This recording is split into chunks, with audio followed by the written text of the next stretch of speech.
ရန်သူလို့ပြောရမယ့်ပုဂ္ဂိုလ်သို့မဟုတ်ကိုအကျိုးစီးပွားကိုမလိုလားတဲ့ပုဂ္ဂိုလ်အဲ့ဒီမလိုလားတဲ့ပုဂ္ဂိုလ်ရဲ့အပြုအမူတွေကဘာတွေလဲဆိုနံပါတ်1နာနာဩမယတိဒိဋ္ဌဝကိုတွေ့တဲ့အခါဝမ်းသာမှုမပြဘူးမျက်နှာမှာအမူအရာရှိကိုနဲ့ဆုံတဲ့အခါတိုင်းဟာသူဟာလှိုက်လဲဝမ်းသာတဲ့အနေအထားမျိုးမပြဘူးဝမ်းသာမှုမဖြစ်ဘူးသူရင်တဲ့နှလုံးထဲကကိုနဲ့တွေ့လိုက်ရင်ဝမ်းသာသွားတာမရှိဘူးမိတ်ဆွေဆိုလို့ရှိရင်တွေ့လိုက်ရင်ဝမ်းသာအာရဖြစ်မိတ်ဆွေမဟုတ်တဲ့ပုဂ္ဂိုလ်ရန်သူဆိုလို့ရှိရင်ကိုနဲ့တွေ့လိုက်မျက်စိစပယ်မွေးဆူးတယ်ဆိုတော့ပြောကြတယ်မဟုတ်လားဒီကောင်းငါမကြည့်ချင်ဘူးမျက်စိစပယ်မွေးဆူးတယ်အဲ့ဒါမျိုးနတ်နံဩမယတိထိတ်တော်မြင်လိုက်လို့ရှိရင်ပြုံးတော်မပြုံးနိုင်ဒီလူတူတယောက်ကိုမြင်လိုက်ရင်မပြုံးနိုင်ဝန္တာအဲလည်းမရှိဘူးအဲ့ဒီပုဂ္ဂိုလ်မျိုးဟာဒါတစ်ချက်ပဲကိုယ့်ကျိုးစီးပွားကိုလိုလားသူမဟုတ်ဘူးဆိုတာသတ်မှတ်ပါကိုနဲ့တွေ့လို့အဲ့တော့ရန်သူကရောကိုနဲ့တွေ့လို့ပြုံးပြတာရောမရှိဘူးလားဆိုရှိနိုင်တယ်သို့တော့အပြုံးကိုတည်တည်ချာချာလေးလာကြည့်လို့ရှိရင်သွားပေါ်အောင်ပါးစပ်ကြီးတော့ဖြဲကောင်းဖြဲမယ်မျက်စိမှကြတော့ပြုံးလို့မရဘူးလူတွေ့လို့ရှိရင်မျက်လုံးပဲသေချာကြည့်မျက်လုံးကမပြုံးရင်အပြုံးမဟုတ်ဘူးဒါကြောင့်မို့လို့ဗမာစကားမှာပြောတယ်မဟုတ်လားမချိလို့သွားပေါ်တာကိုပင်ရေသလားလို့မေးကြလိမ့်တယ်ဆိုတချို့ကမချိလို့သွားဖြဲပြတရိစ္ဆာန်တွေကြတော့ခွေးတစ်ကောင်နဲ့တစ်ကောင်သွားဖြဲပြရင်ရန်လောက်တာပဲဒါသိကြတယ်နော်အဲ့တော့မျက်လုံးကအပြုံးမပါပဲနဲ့သွားပေါ်ယုံပါးစပ်ဖြဲတာနဲ့ပြုံးတယ်လို့ပြောတာမဟုတ်ဘူးရှင်တဲ့နှလုံးထဲကိုကလိုက်လဲဖြစ်မလာဘူးဆိုရင်အဲ့ဒီလိုကကိုယ်ကျိုးစီးပွားလို့လားသူမဟုတ်ဘူးဒါတတ်မှတ်ရသူတို့ဆိုလို့နော်နောက်တစ်ခုကတော့ဘာတော့နာသနံပฏิနန္ဒတိကိုယ်နဲ့တွေ့ဘယ်တော့မှจิตနဲ့တဲ့သဘောမရှိဘူးနှစ်ချိုက်တဲ့သဘောမရှိဘူးမပြုံးယုံနေမဟုတ်ဘူးနှစ်ချိုက်တဲ့သဘောလည်းမပြဘူးတွေ့ချင်တယ်ဆိုတဲ့ဆန္ဒမျိုးလဲသူ့မှာရှိဖို့များတွေ့သည့်အတွက်ကြောင့်လဲသူ့စိတ်သူ့မှာအမှုရာဘာတစ်ခုမှမဖြစ်ဘူးတွေ့ချင်တဲ့သဘောမရှိတဲ့အနေအထားမျိုးဒုတိယအချက်တတိယအချက်ကဘာလို့ဆိုသက္ခုနိသတ္တနာတတာတိကိုနဲ့မျက်စိချင်းဆုံပြီးတော့တောင်ဘယ်တော့မှမကြည့်ဘူးမတည့်တဲ့လူကကိုမလိုလားတဲ့ပုဂ္ဂိုလ်ဘယ်တော့မှမကြည့်ဘူးနော်မျက်စိ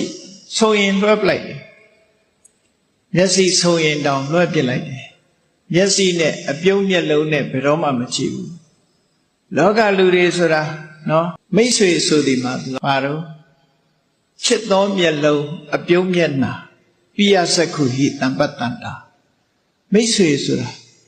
အပြုံးမျက်လုံးချစ်သောမျက်လုံးပြုံးသောမျက်နှာနဲ့ကြည့်တဲ့ပုဂ္ဂိုလ်မှာကိုယ်အကျိုးစီးပွားလိုလားတဲ့ပုဂ္ဂိုလ်လို့သတ်မှတ်ရမယ်အဲ့ဒါလို့မဟုတ်ဘဲနဲ့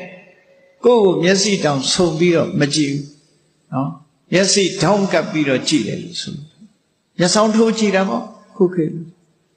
မျက်စောင်းထိုးပြီးတော့ကြည့်တတ်တယ်သို့တော့နောက်တစ်ခုရှိသေးတယ်လူချင်းဟာကြည့်တဲ့အခါမှာစိုက်ကြည့်တဲ့အကြည့်မျိုးကလည်းအကောင်းလားလို့ဆိုယဉ်ကျေးမှုမရှိတဲ့အကြည့်မျိုးလို့ခေါ်စိုက်ကြည့်တိုင်းလည်းတော့မကောင်းမျက်စိဆုံခွင့်မပေးတာကိုပြောတာနော်မျက်စိကိုထောင်းကပ်ကြည့်တဲ့အကြည့်မျိုးကိုပြောတာတဲ့မကြည့်ရဘူးလို့ဒီလိုဆိုလိုတာမဟုတ်ဘူးသို့တော့စိုက်ပြီးတော့ပြူးကြည့်ရင်လည်းမကောင်းဘူးတဲ့အဲ့ဒါအင်္ဂလိပ်လိုလည်းရှိတယ် to stare at person it is impolite to stare at person လူတယောက်ကိုစိုက်ကြည့်တာဟာမယဉ်ကျေးဘူးနော်စိုက်ပြီးတော့မကြည့်အောင်စိုက်ကြည့်တယ်ဆိုတာရန်သူကြည့်တာမျိုးပေါ့နော်အဲ့ဒါလို့ကြည့်တာဟာဒီယဉ်ကျေးမှုမရှိတာ it is impolite မယဉ်ကျေးဘူးလို့သူတို့ဆို to stare at the person ဒီလိုဆိုအဲ့တော့အခုဒီမှာပြောတဲ့သဘောကတော့သက္ခုနိသတ္တနာတတာတိဘယ်တော့မှတဲ့မကြည့်ဘူးမတဲ့လူဆိုတာဒီလိုပဲစောင့်ကြည့်နော်မျက်စောင်းထိုးကြည့်အဲ့ဒီပုဂ္ဂိုလ်ကကိုယ်အကျိုးစီးပွားလိုလားတဲ့ပုဂ္ဂိုလ်မဟုတ်ဘူးတဲ့နံပါတ်4ကျတော့ပฏิလောမင်္စဝတ္တတိဘယ်တော့ပဲဖြစ်ဖြစ်ကိုကတောင်ပြောရင်သူကမြောက်ရှေ့ပြောရင်အနောက်ဆန့်ကျင်ဘက်ကြည့်ပဲပြော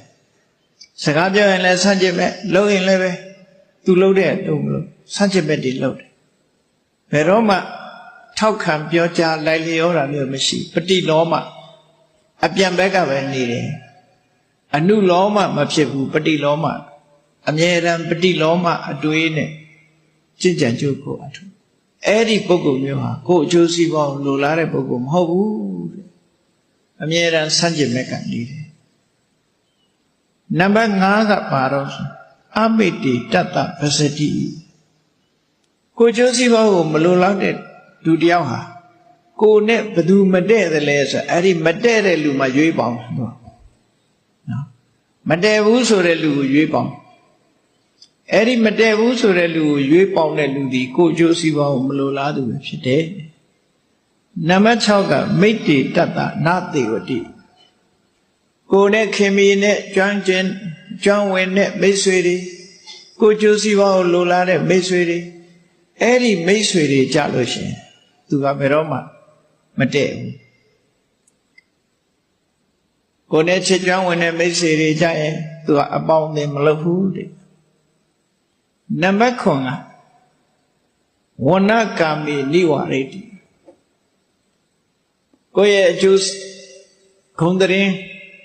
ချီးကျူးစကားကိုတရားရောကပြောမယ်ဆိုရင်မင်းဘာသိလို့ပြောတာလဲဒီကောင်ကောင်းတဲ့ကောင်မဟုတ်ဘူးလို့ဒီလိုပြောတာမျိုးနော်ဂုဏ်သတင်းကိုတူကပြောပြီဆိုရင်လက်မခံတားမြစ်တယ်မင်းမသိဘဲနဲ့မပြောပါနဲ့တို့ဘာလို့ဝဏကာမိနိဝရိတိချီးမွမ်းစကားပြောပြီဆိုရင်သူအပြောမခံသူရှိမှဆိုရင်ချီးမွမ်းစကားအပြောမခံအဲ့ဒီအပြောမခံတဲ့ပုဂ္ဂိုလ်တရားကိုအကျိုးစီးပွားမလိုလားတဲ့ပုဂ္ဂိုလ်တရားပဲနံပါတ်8ကအကောတန္တိပတန္တတိကိုယ်ဆဲပြီဆိုလို့ရှိရင်ဟာဒီကောင်တော်တယ်မြင်မှန်ရ Facebook ကဆဲပါဇက်နဲ့ဆဲတဲ့ကောင်သူသဘောကျနော်ကိုယ်ဆဲလို့ရှိရင်အားပေးအဲ့ဒီလိုပုဂ္ဂိုလ်မျိုးဟာကိုယ်အကျိုးစီးပွားကိုမလိုလားတဲ့ပုဂ္ဂိုလ်ဖြစ်တတ်မှာပါဒီလိုဆိုတယ်